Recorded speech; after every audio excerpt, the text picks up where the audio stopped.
Hello viewers, welcome to Samik's adorable cooks. இன்றைக்கி நம்ம பார்க்க போகிறது ரொம்ப டேஸ்டியான பிந்தி மசாலா. இதை நீங்கள் ஜீரா ரைஸ், கீ ரைஸ் கூடலாம் இந்த சைட் டிஷ்ஷாக சாப்பிட்டிங்கன்னா ரொம்ப ரொம்ப டேஸ்டியாக இருக்குங்க. ரொம்ப டெம்டிங்காக கூட இருக்கும் பார்க்குறதுக்கே.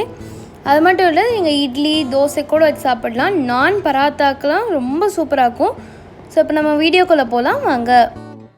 செய்முறை: ஃபஸ்ட்டு ஒரு பேனில் 2 டேபிள் ஸ்பூன் எண்ணெய் ஊற்றிக்கலாம்.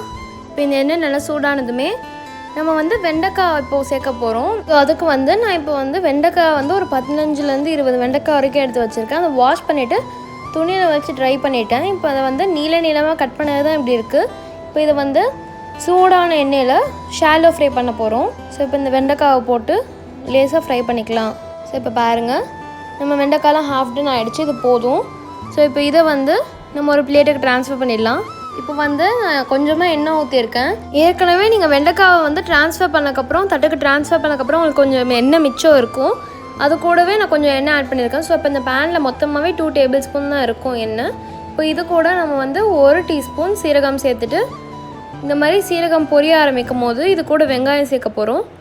ஸோ பெரிய வெங்காயம் ஒரு 2 நறுக்கி வச்சுருந்தேன். இப்போ அதை சேர்த்துடலாம். இது நல்லா வதக்கிக்கலாம். ஸோ இப்போ பாருங்கள், வெங்காயத்தோட கலர் மாற ஆரம்பிக்குது. இந்த ஸ்டேஜில் நம்ம பச்சை மிளகாய் ஆட் பண்ண போகிறோம். நான் 1-2 பச்சை மிளகாய் எடுத்து கட் பண்ணி வச்சுருந்தேன் ரவுண்டாக.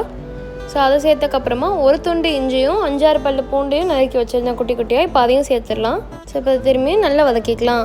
இது கூட 1/4 டீஸ்பூன் மஞ்சத்தூள், 1 டீஸ்பூன் தனியாத்தூள், அப்புறம் கடைசியாக 1 டீஸ்பூன் காஷ்மீரி ரெட் சில்லி பவுடரும் சேர்த்துக்கலாம். இப்போ இதை நல்லா வதக்கிக்கோங்க. இது கூட தேவையான அளவு உப்பு சேர்த்துட்டு திரும்பி நல்லா வதக்கிக்கலாம்.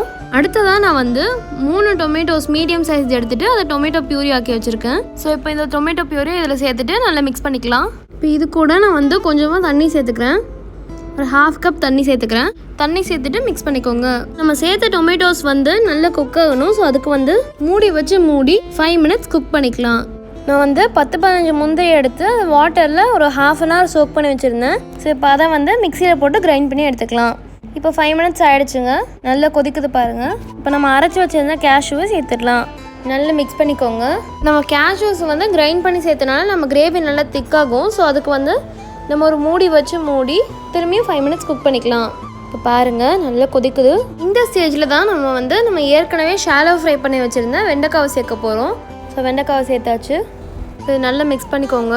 இப்போ திரும்பியும் நம்ம இதை மூடி வச்சு 2 to 3 மினிட்ஸ் குக் பண்ண போகிறோம். ஏன்னா அப்போ தான் இந்த கிரேவி பிந்திக்குள்ளே இறங்கி பிந்தி மசாலா டேஸ்ட் சூப்பராக இருக்கும். ஸோ மூடி வச்சு மூடிடலாம். 2 to 3 மினிட்ஸ் கழித்து பார்க்கலாம். இப்போ 3 மினிட்ஸ் ஆகிடுச்சு. பாருங்கள், பிந்தி மசாலா எவ்வளோ சூப்பராக இருக்குது பாருங்கள். பார்க்குறதுக்கே ரொம்ப டெம்டிங்காக இருக்குது. டேஸ்ட்டும் ரொம்ப ரொம்ப சூப்பராக இருக்குங்க. இப்போ கடைசியாக நம்ம கார்னிஷ்காக கொத்தமல்லி இலைகள் துவைக்கலாம்.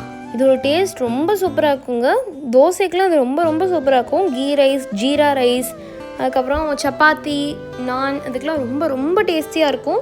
ஸோ நீங்களும் இந்த ரெசிபியை மறக்காமல் ட்ரை பண்ணிவிட்டு கீழே கமெண்ட் செக்ஷனில் கமெண்ட் பண்ணிவிடுங்க. ஸோ அவ்வளோதாங்க, நம்ம டேஸ்டியான யம்மிலிஷியஸ் டெம்டிங் பிந்தி மசாலா தயார். தேங்க்ஸ் ஃபார் வாட்சிங். இந்த வீடியோக்கு மறக்காமல் லைக் பண்ணுங்கள், ஷேர் பண்ணுங்கள், அப்புறம் கமெண்ட்டும் பண்ணுங்கள். எங்கள் சேனலுக்கு நீங்கள் சப்ஸ்கிரைப் பண்ணலைன்னா சப்ஸ்கிரைப் பண்ணிவிடுங்க. அப்படியே பக்கத்தில் இருக்க பெல் ஐக்கானை கிளிக் பண்ணிவிடுங்க. அப்போ தான் நான் போடுற புது புது வீடியோஸ் உங்களுக்கு நோட்டிஃபிகேஷனில் வரும். நன்றி.